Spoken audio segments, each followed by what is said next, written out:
देव्यं हतैवा परिपूर्णरूपम् ज्ञानैव चिन्त्यं मम देह नित्यम् शाश्वं वदान्यमदितं भवसिन्धुरूपम् देहं कुलाकुलकुण्डलिनिवेशनम्।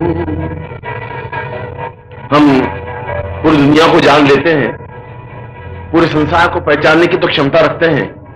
हमने अपने प्रयत्नों से समुद्र को लांघा है, आकाश की छाती को चीर करके एक स्थान से दूसरे स्थान पर पहुंचे हैं। हमने पृथ्वी को अपने कदमों से नापा है और अंतरिक्ष में गए हैं। हमने एक ग्रह से दूसरे ग्रह पर विचरण करने की कला और प्रयत्न सीखा है। हमने एक प्रकार से देखा जाए तो पूरे विश्व को नापने की कोशिश की है, मगर इसके बावजूद भी हमारे जीवन की ये न्यूनता रह गई है कि हम अपने आप को नाप नहीं सके हैं, हम अपने आप को पहचान नहीं सके हैं। और जब तक हम अपने आप को पहचान नहीं सकेंगे, जब तक हम अपने आप को नाप नहीं सकेंगे, जब तक हम अपने आप के प्राणों में उतर करके अपने आप की क्रिया को समझ नहीं सकेंगे, तब तक हमारा सारा यह प्रयत्न व्यर्थ है।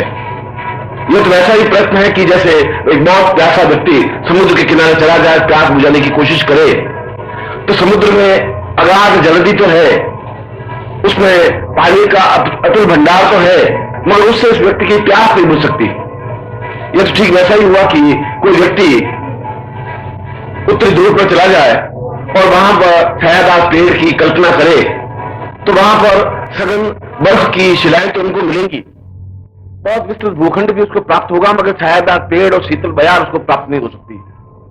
ठीक उसी प्रकार मनुष्य ने पूरी पृथ्वी को नापा, देश विदेश में विचरण किया और पूरे संसार ही नहीं पूरे ब्रह्मांड को उसने अपने कदमों से नापने की कोशिश की।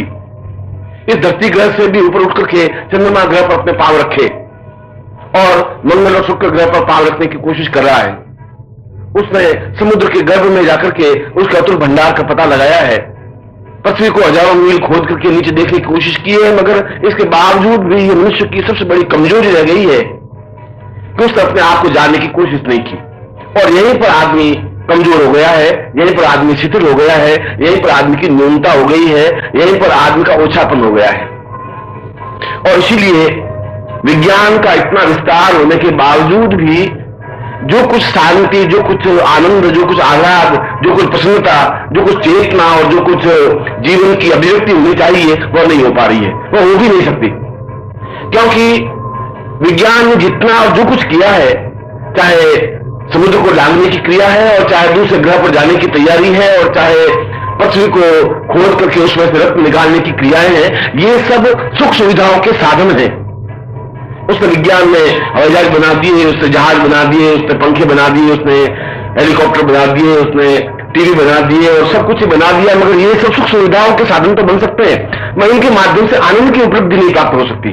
और जब तक मनुष्य को आनंद की उपलब्धि प्राप्त नहीं हो सकती, तब तक उस मनुष्य की हर समय एक तनाव, एक चिंता, एक बोझ, एक जीवन का भार, एक जीवन का दुख, एक जीवन की वेदना बनी रहेगी। उसकी बाहर की आंखें एक नकली मुस्कुराहट से मुस्कुराती हुई तो दिखाई देंगी, मगर यदि हम उस मुस्कुराहट की परत को उतार करके देखें तो उसके पीछे हजार हजार दर्द छिपे हुए होंगे। उसके चेहरे की मुस्कुराहट अपने आप में नकलीपन की आभास तो देती है, मगर यदि हम उस मुस्कुराहट के मुखौटे को उतार करके देखें, उस मुस्कुराहट के पन्ने को हटा करके देखें, तो उसके नीचे सैकड़ों सैकड़ों घाव रिश्ते हुए दिखाई देंगे। यदि हम व्यक्ति को अंदर से कुरेद करके देखें तो उसके सीने में सैकड़ों प्रकार की वेदनाएं, दुख और उच्छ्वास हैं। और यदि हम व्यक्ति को अपने पास बिठा करके प्रयत्न से पूछें तो वह अपने आप को इस बात को असहाय, दुखी और वेदनायुक्त महसूस करेगा कि उससे ज्यादा दुखी इस पृथ्वी पर न कोई पशु है, न कोई पक्षी है, न कोई व्यक्ति है, न कोई चेतना है।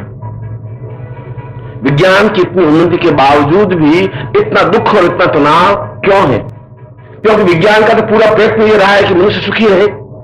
विज्ञान की उपलब्धियों का सार यही है कि मनुष्य ज्यादा से ज्यादा सुखी हो, और विज्ञान ने जितना विस्तार किया मनुष्य उतना ही दुखी होता गया।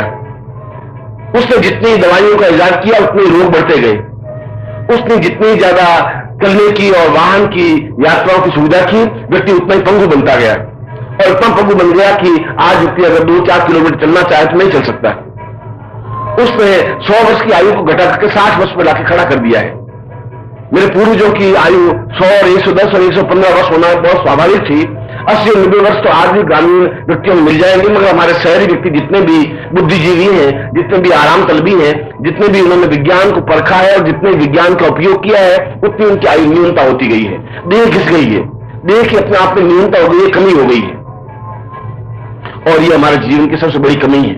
और मैं आज आपको उस देह तत्व से और देह तत्व के अंदर घुस करके प्राण तत्व से आपको मिलाने की कोशिश कर रहा हूं। मैं आपको समझा रहा हूं कि आप जो कुछ ये सब भाग दौड़, ये सब कुछ छल कपट, ये झूठ और ये सत्य और ये विचार और ये सुख सुविधाओं के साधन जुटाने की कोशिश कर रहे हैं, ये सारे साधन और ये सारी सुविधाएं आपके जीवन को आनंद नहीं दे सकती, आपके जीवन को तृप्ति नहीं दे सकती, आपके जीवन को पूर्णता नहीं दे सकती। इसमें पूर्णता है ही नहीं, इसमें सुख है ही नहीं, इसमें तृप्ति है ही नहीं। इसके माध्यम से हजार वर्ष तक भी यदि विज्ञान निरंतर आगे बढ़ता रहा, तब भी उसको सुख और आनंद और अनुभूतियां नहीं हो सकेंगी। और यदि ऐसा नहीं हो सकता तो यह सब विज्ञान मनुष्य के लिए कम से कम नहीं है। ये विज्ञान मनुष्य के अहम को तो तुष्टि करता है। ये विज्ञान इस बात को तो कहता है कि मनुष्य ने इतना कुछ किया, मगर इतना सब कुछ किया केवल बुद्धि की तृप्ति के लिए, बुद्धि को थपथपाने के लिए, बुद्धि को पूर्णता देने के लिए। और जहां बुद्धि का विस्तार होगा वह हृदय कमल विकसित नहीं हो सकता। जहां बुद्धि को तुष्टि मिलेगी वह हृदय में आनंद की हिलोड़ नहीं हो सकती। जहां बुद्धि को अपने आप में चेतनता प्रदान करने की कोशिश की जाएगी वहां श्रद्धा पैदा नहीं हो सकती, और जहां श्रद्धा पैदा नहीं है वहां आनंद की उपलब्धि नहीं हो सकती। क्या बुद्धिजीवी व्यक्ति मेघों के घुमड़ते हुए आवाजों को नहीं सुन सकता? एक वैज्ञानिक को यदि हम वसंत ऋतु में खड़े कर दें तो उस पत्तों की सरसराहट में जो ध्वनि है, जो संगीत है, वह वैज्ञानिक नहीं सुन सकता। उस भ्रमरों की गुंजरण के संगीत को कम से कम वैज्ञानिक समझ नहीं सकता।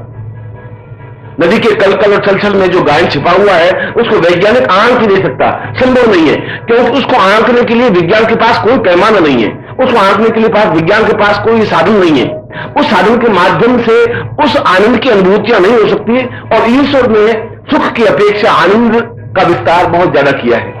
उस नदियों में एक संगीत दिया है, उस मेघों में एक बिजली भरी है, उस इंद्रधनुष में सैकड़ों रंग भरे हैं, उस उमड़ते घुमड़ते बादलों के माध्यम से संगीत एक दूसरे के द्वारा प्रेषित किया है, उसने कोयल में कूक भरी है, उसने मयूर में नृत्य की गरिमा दी है, उसमें चेतता दी है, तुलता दी है। और यह सब प्रभु ने इसलिए दिया है कि व्यक्ति आनंद की उपलब्धियों को प्राप्त कर सके।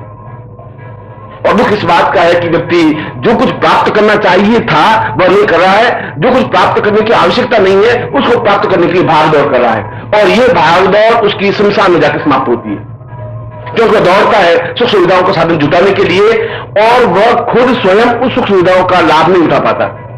व्यक्ति लाखों रुपए कमाता है कि मैं सुख उपयोग कर सकूंगा, वह हरिद्वार नहीं जा सकता, वो गंगा किनारे बैठ करके गंगा की लहरों को नहीं सुन सकता, वह गंगोत्री में जाकर के बर्फ की शिवलिंग को देख नहीं सकता, वह अमरनाथ में जाकर प्रभु के दर्शन नहीं कर सकता। वह केवल उस व्यापार में और उस धन के पीछे पागल की तरह बेटा सब दौड़ता दौड़ता एकदम थक करके शमशान में जाके कफन ओढ़ करके सो जाता है। ये मनुष्य के प्रारंभ है, ये मनुष्य का अंत है। और यदि ये मनुष्य का प्रारंभ और ये मनुष्य का अंत है तो ऐसे मनुष्य तक को जीवन में कोई स्थान नहीं है, कोई उपयुक्तता नहीं है, जीवन का कोई अर्थ नहीं है, कोई जीवन की कोई चेतना नहीं है, ये जीवन का सुख नहीं है, ये जीवन का सौभाग्य नहीं है, ये मनुष्यता ही नहीं है।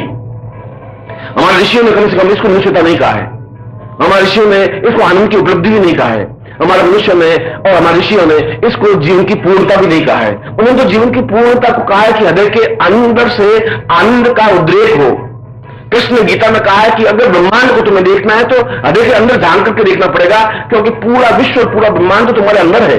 उसके लिए तुम्हें चंद्रमा ग्रह और मंगल ग्रह और शुक्र ग्रह की यात्रा करने की जरूरत नहीं है। तुम स्वयं भीतर जान करके देखोगे तो सैकड़ों ग्रह तुम्हारे चारों ओर चक्कर लगा रहे हैं, सैकड़ों पृथ्वियां चारों तरफ घूम रही हैं। तुम अपने आंख बंद करके देखने का प्रयत्न करो, और इस आंख बंद करके देखने की प्रक्रिया को ध्यान प्रक्रिया कहा गया है, और योगियों ने इसको कुंडलिनी जागरण की अवस्था कहा गया है।